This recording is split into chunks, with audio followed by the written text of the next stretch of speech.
Olá, bom dia, boa tarde, boa noite. Na aula passada, que foi a aula de número 8, vocês viram a reprodução dos mamíferos e hoje, que é a aula de número 9, nós vamos falar da sexualidade. Em um primeiro momento, eu vou abordar o corpo masculino. Essa aula foi produzida para os alunos do oitavo ano da Escola Estadual Nila Fará em 2020.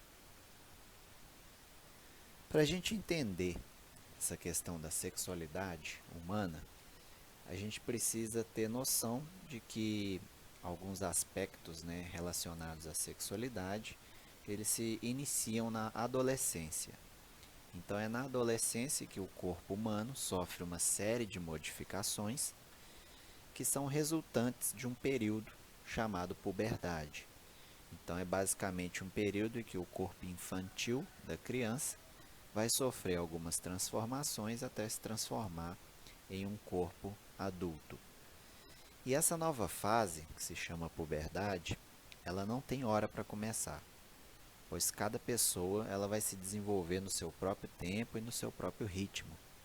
Então é muito comum que algumas pessoas se desenvolvam mais rápido, outras mais devagar, mas de uma maneira geral, nas meninas essa puberdade começa aos 11 anos de idade e nos meninos isso vai acontecer mais tardiamente, aos 13 anos de idade, de uma maneira geral. E a puberdade ela é definida como um conjunto de transformações que ocorrem no corpo humano. Esse conjunto de transformações que vai ocorrer no corpo humano, ele é resultado da ação de dois sistemas que a gente tem no corpo humano, que é o sistema hormonal, também conhecido como sistema endócrino, juntamente com o sistema nervoso. Esses dois sistemas aí vão atuar de forma conjunta, fazendo uma série de modificações e controlando aí o funcionamento do organismo humano. E para a gente entender essas modificações, é muito importante a gente ter noção do que são as características sexuais primárias ou caracteres sexuais primários. É definido como os órgãos genitais, tanto internos quanto externos, e esses determinação, né, dos órgãos genitais, eles são feitos geneticamente, são determinados geneticamente e estão presentes tanto no homem quanto na mulher desde o nascimento. Nesse período conhecido como puberdade, o corpo sofre uma série de transformações. E essas transformações são resultantes da produção de alguns hormônios por uma glândula conhecida como hipófise, que ela está localizada na cabeça. Vejam na figura aí, uma glândula bem pequena. Então essa hipófise produz alguns hormônios que vão atuar lá nos órgãos genitais e, por exemplo, no homem, esses órgãos genitais vão produzir hormônios sexual masculino, conhecido como a testosterona, e produzem também os espermatozoides. Já essa hipófise, atuando nos órgãos genitais femininos, vai favorecer a produção de hormônios sexuais femininos, como o estrógeno, a progesterona, e desencadear, por exemplo, a ovocitação, ou também conhecida como ovulação. E esses hormônios sexuais, principalmente o estrógeno, né, e a progesterona, eles vão atuar favorecendo então o desenvolvimento das características sexuais secundárias.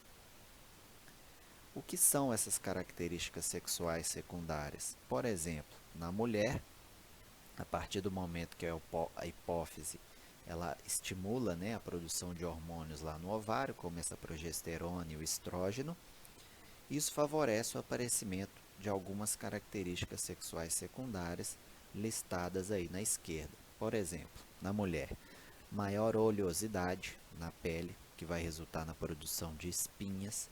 Então, nesse período da adolescência, é comum que uma glândula conhecida como glândula sebácea, ela produz óleo, ela é responsável pela oleosidade da pele, ela produz uma oleosidade excessiva. Essa oleosidade excessiva obstrui os poros da pele e acaba gerando ali uma infecção que vai resultar no aparecimento das espinhas. Na mulher também ocorre o início do ciclo menstrual, o desenvolvimento das mamas, o surgimento de pelos onde não havia e um crescimento aí acelerado de ossos e músculos. Já no homem, essa hipófise atua lá estimulando a produção de hormônios, que no testículo vai produzir, por exemplo, o hormônio conhecido como testosterona.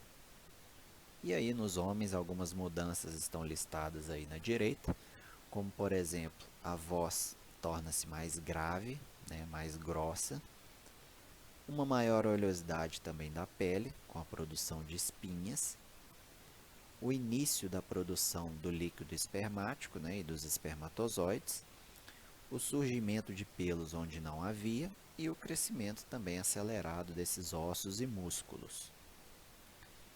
Bom, falando um pouco da anatomia externa, vamos focar agora no sistema reprodutor masculino.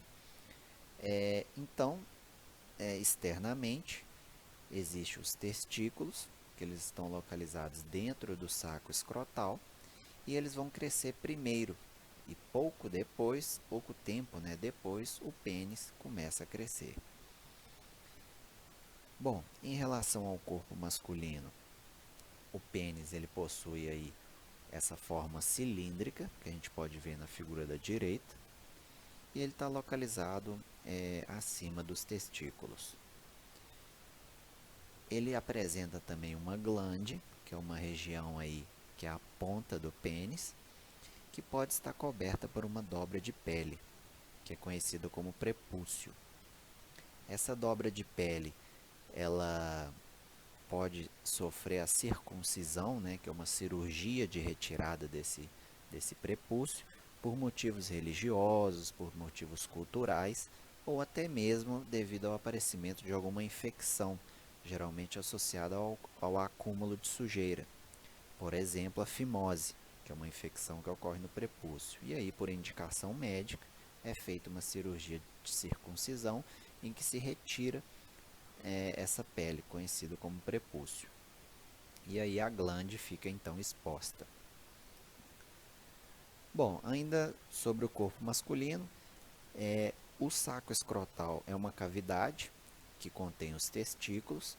Esse saco escrotal ele está localizado, como a gente pode ver na figura da direita, externamente ao abdômen do homem.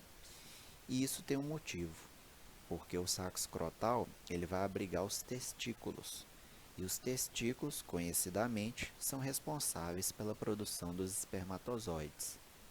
E para esses testículos produzirem os espermatozoides, a temperatura dos testículos deve estar abaixo da temperatura corporal. Então é por isso que o saco escrotal é localizado externamente ao abdômen do homem.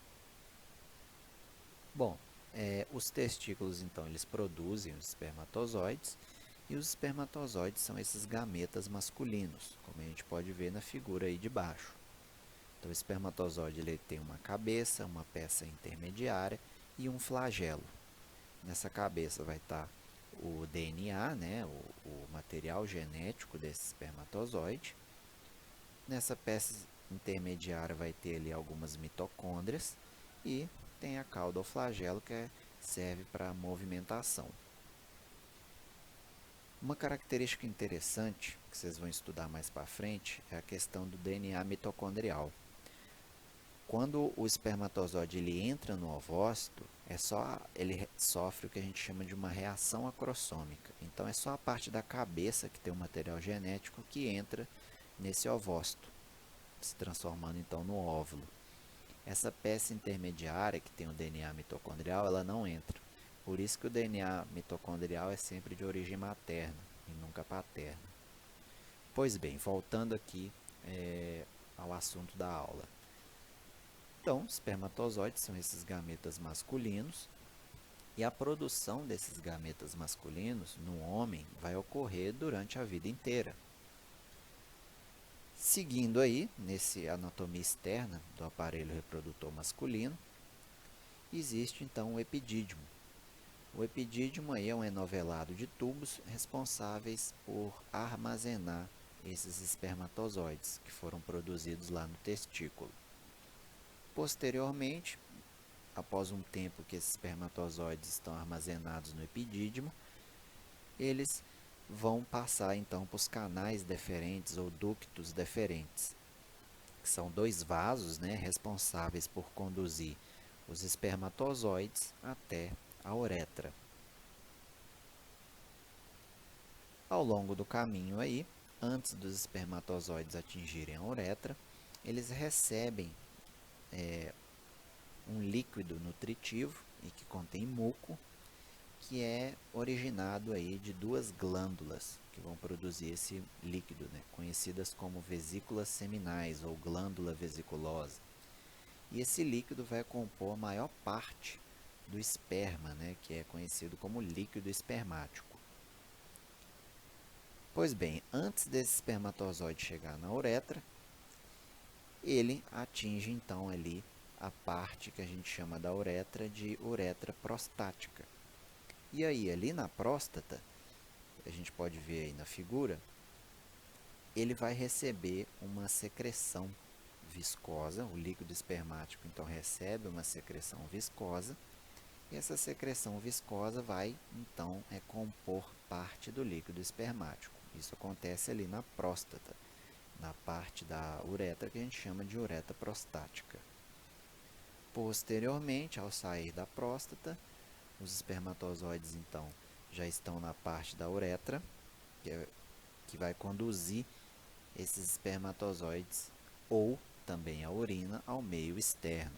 Então a uretra conduz esses espermatozoides ou a urina para o meio externo e vamos falar aqui agora de uma cirurgia conhecida como vasectomia ou deferentectomia. Nada mais é que uma cirurgia de esterilização masculina e ela geralmente é realizada em homens com mais de 25 anos ou com pelo menos 2 filhos, porque ela é uma cirurgia que a reversão dela é cara e pode não ser eficaz.